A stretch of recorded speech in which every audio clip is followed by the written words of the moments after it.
यानंतर बघूयात मुंबई आणि पुण्यातल्या बातम्या।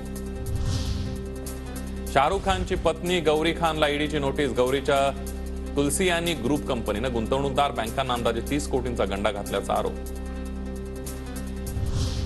म्हाडातील 1400 कर्मचाऱ्यांना विमा कवच। कर्मचाऱ्यांचा नैसर्गिक मृत्यू झाल्यास कुटुंबाला 5 लाख रुपये मिळणार, तर कायमस्वरूपी अपंगत्व आल्यास 50 लाख रुपये मदत म्हणून देण्यात येणार। केईएम शिव आणि नायरमधील सहाय्यक वैद्यकीय अधिकारी संपावर ठाम। संपाचा आजचा दुसरा दिवस। सेवांमध्ये एक समानता आणण्याबरोबरच समान वेतनासाठी आंदोलन।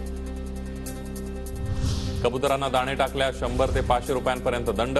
कबुतरांच्या विष्ठा पंखांमधून निघणारे घटक आरोग्याला घातक। क्लीनअप मार्शल्सचीही राहणार दाणे टाकणाऱ्यांवर नजर। मुंबई मनपाचा मोठा निर्णय।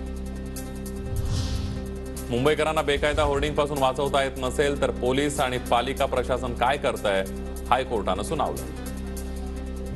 गारठ्याबरोबर मुंबईच्या प्रदूषणातही मोठी वाढ। मुंबईमध्ये हवेची गुणवत्ता आणखी खालावली। सकाळी हवेचा गुणवत्ता निर्देशांक 190च्या पुढे। वांद्रे कुर्ला संकुल इथं हवेची गुणवत्ता सर्वात वाईट। पुण्याच्या हडपसर भागातील वैदुवाडीमध्ये गुंडांचा पुन्हा येतोच। दुकानांसह गाड्यांचीही गुंडांकडून तोडफोड। पुणे महापालिकेकडून कर न भरल्यानं 200 मिळकती जप्त। 50 व्यावसायिक मिळकतींचा पहिल्या टप्प्यामध्ये लिलाव करण्यात येणार।